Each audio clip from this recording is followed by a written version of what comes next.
Bienvenidos a un nuevo episodio de Recalculando la Ruta. El día de hoy, otra vez estamos aquí en Centro Creciendo Mirasierra en Madrid y el día de hoy tenemos a Carolina Imedio, que es pediatra. Hola, ¿qué tal? ¿Qué tal? Bienvenida a Recalculando la Ruta, que aquí estamos de nuevo aquí en tu casa.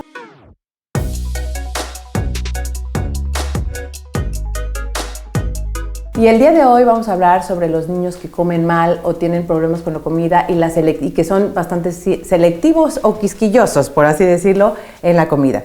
Y Carolina pues nos va a hablar de esto a términos generales y seguro que nos vas a ayudar muchísimo en varias cosas. Espero.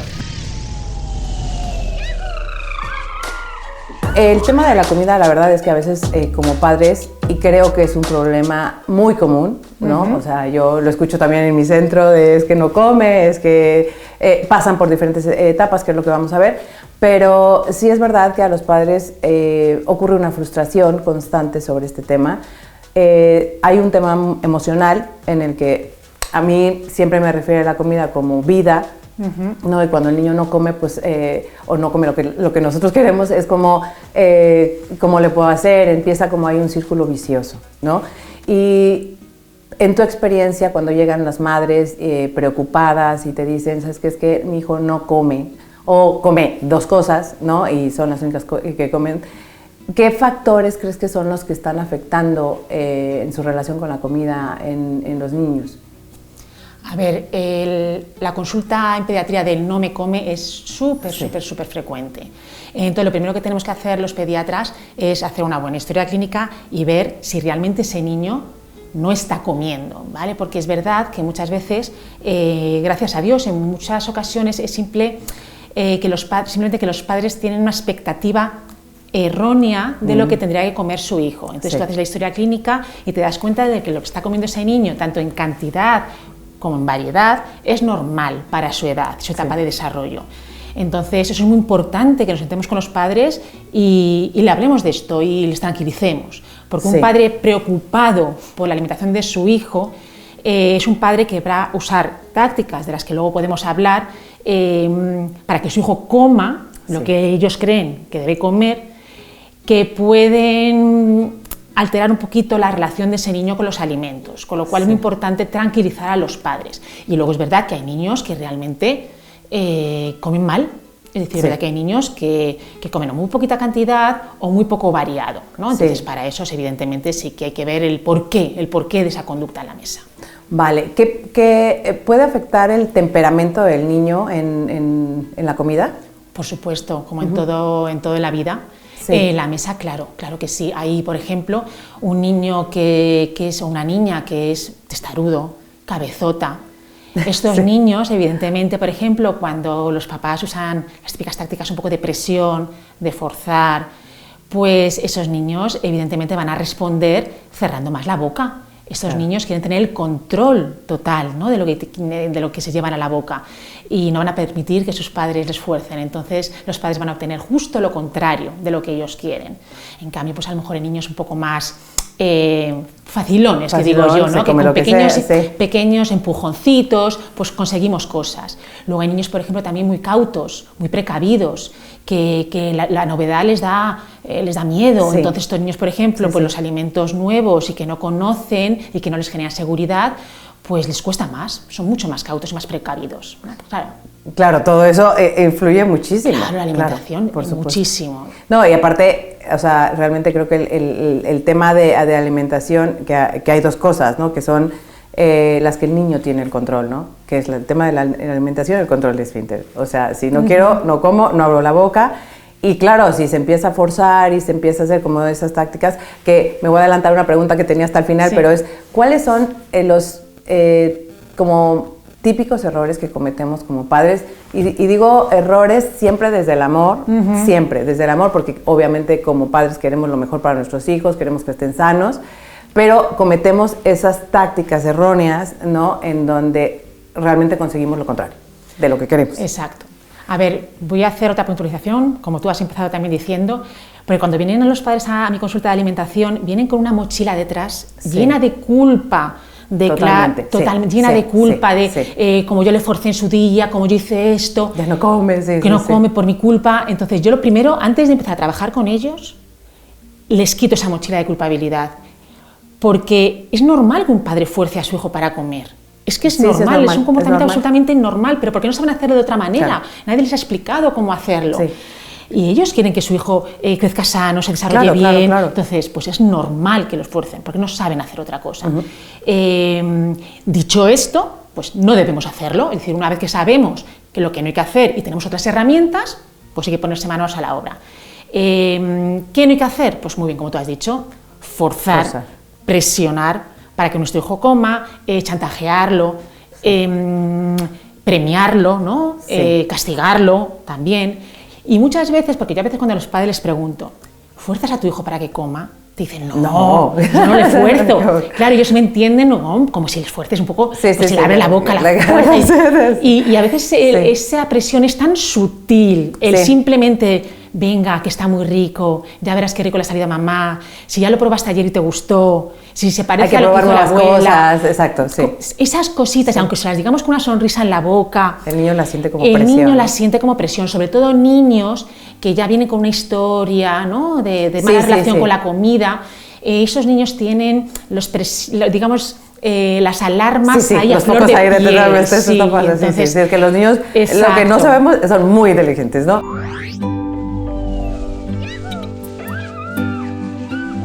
Venga, si te tomas la verdura, luego de postre puedes tener esto, ¿no? Por ejemplo, ese tipo, sobre todo premiar con comida. O sea, yo tengo una pregunta ahí que me ha surgido ahora, es como ¿se puede crear una mala relación a futuro? Es decir, o sea, cuando nosotros vamos presionando, cuando le metemos a un niño demasiada presión para que coma o deja de comer o lo que sea, que a futuro pueda recaer en un trastorno alimenticio. Podría. Date cuenta que en el momento que nosotros presionamos a un niño para que coma, estamos influyendo negativamente en su capacidad de autorregulación, de regular lo que come, ¿no? Si a un niño le forzamos a comer más allá de su sensación de hambre, no le vamos no a enseñar, porque el niño ya viene aprendido. No permitimos que él ponga en marcha toda su propia autorregulación, ¿no? Entonces el día de mañana, pues evidentemente no va a saber gestionar su hambre, ¿no? y su falta de hambre. Otra cosa también, por ejemplo, es cuando premiamos con un dulce, con una comida, ¿no? No solo eso, si te comes la verdura, te premiamos con esto, o si recoges tu cuarto, te premio con no sé qué. Todo eso es claro, entonces esa carga tan positiva que le damos al dulce, bueno, pues eso podría hacer, que no es matemático, pero podría ser que, que tenga una relación el día de mañana, bueno, pues ese adolescente o ese adulto no sepa premiarse de otra manera que con dulces, ¿no? Yo he hecho esto bien, me merezco comer esto, me merezco. Qué interesante eso. Claro. O por ejemplo, cuando, para que el niño no se aburra, le damos de comer. Cuando el niño protesta, le damos de comer. Para autorregular gestionar todas esas emociones desagradables o no cómodas para el padre, sobre todo, y la madre, pues ese niño aprende a calmar esas sensaciones con comida, por ejemplo. Es otra cosa que también deberíamos evitar. Es que es interesantísimo lo que estás diciendo. Claro. O sea, porque realmente sí, o sea, como que el inicio o sea, cuando empezamos con la alimentación es realmente una formación a su vida con la relación a la comida, pero ¿no? Es que el comer es un aprendizaje. A mí me encanta explicárselo a los padres. Los niños no saben comer. O sea, quiero decir, hay que aprender a que nos gusten los alimentos. Hay que aprender. Y por eso hay niños que les cuesta más aprender que a otros, ¿no? Y la responsabilidad de los padres es enseñarles, allanarles el camino. Allanarles el camino, no ponerle piedras. Y al final como que también...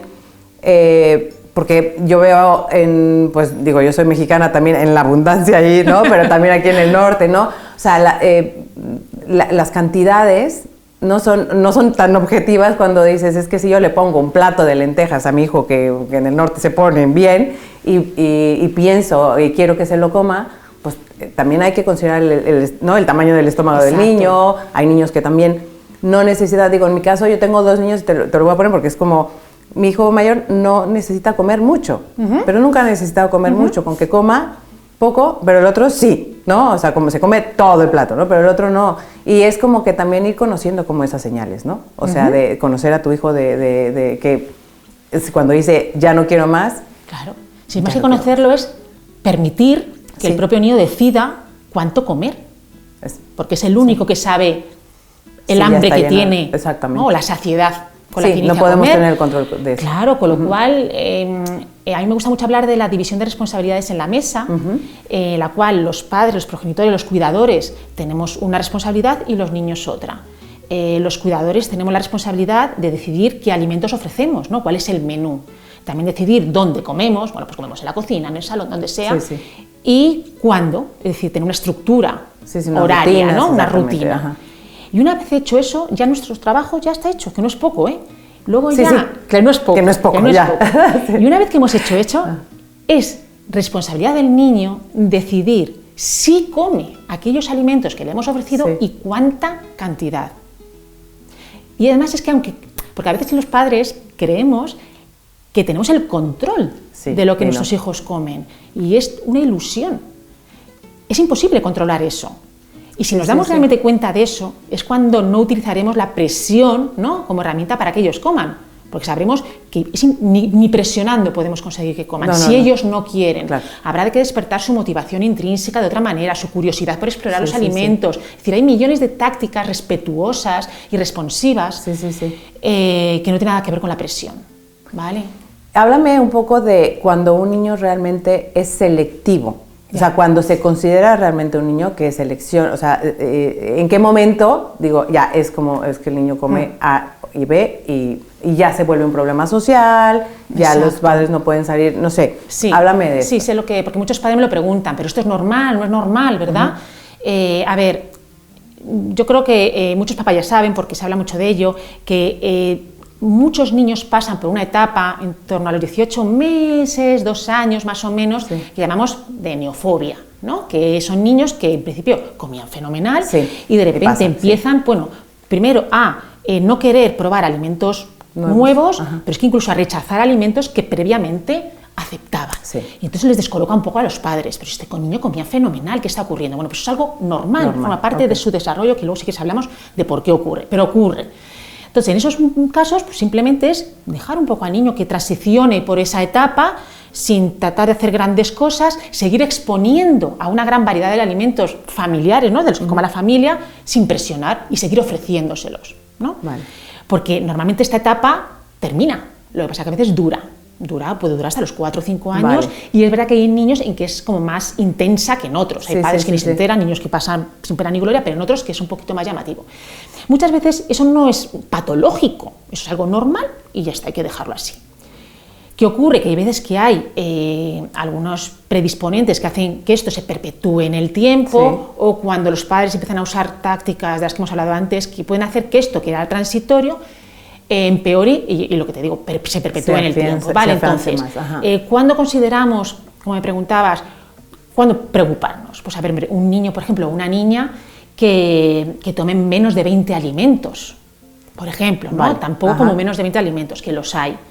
Niños, por ejemplo, que necesiten cambiar las texturas, o por ejemplo, niños que solo toman triturados, niños mayores de 3-4 años que siguen tomando todo triturados, que no son capaces de masticar alimentos prácticamente, ¿vale? También, por ejemplo, cuando hay una disfunción psicosocial. ¿A qué me refiero? Pues que se ha generado una mala relación en la mesa entre el niño y la niña y el cuidador, ¿no? Los padres no han sabido manejar bien la situación, e incluso... Se puede manejar de manera tanto agresiva. Exacto, bueno, no agresiva, o simplemente que los pobres pues, que no han sabido, y ha sido un niño pues, con ciertos desafíos que no han podido manejar. Luego también, por ejemplo, hay problemas sociales a niños, por ejemplo, muy selectivos, que les cuesta ir a cumpleaños, les cuesta irse de vacaciones, ir a casa de familiares, y lo pasan realmente mal. Niños que ya son mayorcitos, que son conscientes, se ven como raros, se ven diferentes al resto, saben que tienen ese desafío y no quieren ir a cumpleaños de amigos, ni a casa de amigos, ni de familiares. Les genera cierta ansiedad, ¿no? Porque además saben que van a ser juzgados. Entonces, yo creo que cuando se da todo eso, hay que consultar, no hay que dejarlo. Y esto se puede, o sea, esto se puede, digamos, recalcular. Como reconducir, ¿no? Claro que sí. Yo siempre digo a los padres, evidentemente, es más fácil reconducir un comportamiento a los 2 o 3 años que a los 7 u 8, ¿no? Claro. Años, evidentemente, porque la mochila que hablábamos antes es mucho más pesada y mucho más grande. Pero claro que se puede, siempre se puede hacer algo. A lo mejor no conseguimos que el niño come todo tipo de frutas o come todo tipo de verduras, pero si conseguimos que coma 2 frutas, 3 verduras, y sobre todo conseguimos que el comer en familia sea algo agradable, de verdad, o sea, de armonía, ¿cómo en armonía, un momento de conexión de la familia, de hablar, de convivir, de compartir. Entonces, claro que se puede hacer, pero es verdad que es un proceso lento. Y puede ser de años. Mi labor es un poco acompañarlos, que consigan ver esos pequeños avances que ellos a veces no le dan importancia, ¿no? Pero es verdad que es un proceso lento y a veces un poco frustrante, pero se puede. Se puede. No, y aparte creo que es necesario, porque realmente es esa reconducción de que no haya esos trastornos posteriores, ¿no? O sea, que es importante, es necesario y que hay especialistas que lo hacen, ¿no? O sea, que es como tú, que es... que aquí, háblame un poquito de esta unidad que están poniendo en Centro Creciendo. Yo voy a trabajar como pediatra y luego aparte vamos a tener una consulta de alimentación un poco para ayudar a estas familias, ¿no? Que están sufriendo de un niño selectivo. Luego también tendremos una terapeuta ocupacional, una logopeda, porque hay niños que esa selectividad está favorecida pues por problemas oromotores, temas de alteraciones en la integración sensorial, y que entonces será necesario que sean valorados por estos profesionales. Pues increíble, increíble. No me quiero ir antes de que me platiques de la fase que me estás diciendo, de la fase cuando pasan los niños que comen de los 18 meses, que puede durar hasta ¿qué es lo que sucede en esa fase? ¿Por qué ocurre? Pues se debe a múltiples factores. Por ejemplo, a partir de esa edad, 18 meses, el crecimiento se enlentece, ¿vale? Es decir, la ganancia de peso pues se enlentece, la velocidad de crecimiento también, con lo cual hay una disminución del apetito, que podría explicar en parte. Luego también es una etapa en que los niños pues quieren poner en marcha su independencia, su autonomía, les gusta poner a prueba un poco los límites, ¿no? Eso lo vemos no solo en la mesa, sino en toda a esa edad, todo. Al final es un mecanismo de defensa de la humanidad desde siempre. ¿Por qué? Porque cuando un alimento es nuevo, había que ser un poco cauto, podía ser venenoso. Claro. Entonces, claro, a partir del año y medio de los 2 años, que los niños ya empezaban a dar pasitos solos, a ser más independientes, pues no podía meterse en la boca cualquier fruto del arbusto, podía ser venenoso. Entonces, ese miedo a lo nuevo, a lo desconocido, al final era un mecanismo de defensa, por ejemplo, ¿no? Entonces, también tiene esa explicación. Con lo cual, es absolutamente normal y natural. ¿Hasta cuándo ya no lo es? A ver, como te digo, puede alargarse hasta los 4, 5 años, más o menos. Y hasta ahí ya... Hasta ahí, bueno, normal es que a partir de los 4 o 5 años, bueno, pues ya... Pero ya te digo que eso depende mucho de los niños, ¿eh? Hay niños que es mucho más cortito e incluso hay niños que ni se enteran. Vale. Dame 3 consejos para padres. Porque vamos dirigidos a padres. Dame 3 consejos para que les puedan ayudar a los padres cuando se encuentran en una situación. Obviamente ir a un especialista, por supuesto. Pero 3 consejos que nos puedan ayudar. A ver, yo lo que intento transmitir siempre a los padres es que no den tanta importancia a la nutrición y le den más importancia a la conexión. Es decir, que a la mesa no solo se va a comer, sino a relacionarnos con nuestros hijos, con nuestro marido, con nuestra mujer, conectar, relacionarnos. Eso yo creo que es fundamental, no dar tanta importancia a la nutrición. Yo le digo a los padres que vayan a la mesa no como nutricionistas ni como padres casi, sino como educadores, ¿no? A enseñar, acompañar, guías, enseñar a sus hijos a comer, aprender a qué le gustan los alimentos. Entonces yo, sobre todo eso, que no se centren tanto en la nutrición, sino más en la conexión con sus hijos en la mesa. Vale, yo creo que eso es el comer en familia. Para eso es importante comer en familia en cuanto podamos. Yo sé que a lo mejor todos los días, sobre todo si el niño es pequeño... por conciliación y demás, pero igual una de las comidas, la cena... o el fin de semana, o si no puedes comer con ellos, al menos te sientas con ellos y les miras a la cara mientras están comiendo, y evitar dar instrucciones todo el rato, y come bien, y come más, y siéntate, y no sé qué, y no te muevas. Que sea como un momento más de calma. Claro, más de calma. Yo que creo incluso como para los padres, porque estamos como en... Sí, ya no está comiendo, no sé qué. Está comiendo, y el niño nota todo el rato en el cogote, los ojos de los padres, todo el rato, ¿no? Es como... Sí. Entonces, yo creo que eso es lo principal, de verdad, comer en familia, dar importancia a la conexión y luego, hombre, sí es verdad, y no tirar la toalla. Que muchos padres piensan... O, por ejemplo, no sé, bueno, yo era así, ya comí, ya y ahora como más o menos de todo, o ya cuando sea mayor comerá. Yo creo que si realmente los padres lo ven como un problema, hay una ansiedad en la mesa tremenda, yo creo que no cuesta nada consultar a su pediatra o a algún otro profesional sanitario para que los ayuden y que les acompañen. Sí. Bueno, pues nos has dado muchísimos consejos, yo creo que nos va a ayudar muchísimo porque de verdad este tema es muy común. Lo sé. Es demasiado común. Y hace sufrir mucho a las familias, muchísimo. Pero también tanto a los niños como a los padres. A toda la familia. Es como un momento en el que debería ser más social, porque al final es un tema social, pero se convierte realmente también en un dolor de cabeza, a veces como padres, ¿no? Y el que haya profesionales como tú que puedan acompañar también a estas familias, pues es una maravilla. ¿No? Muchísimas gracias por acompañarnos el día de hoy y bueno, estoy segura que estos consejos les van a ayudar muchísimo y si les gusta compartan este vídeo y nos vemos en el siguiente episodio.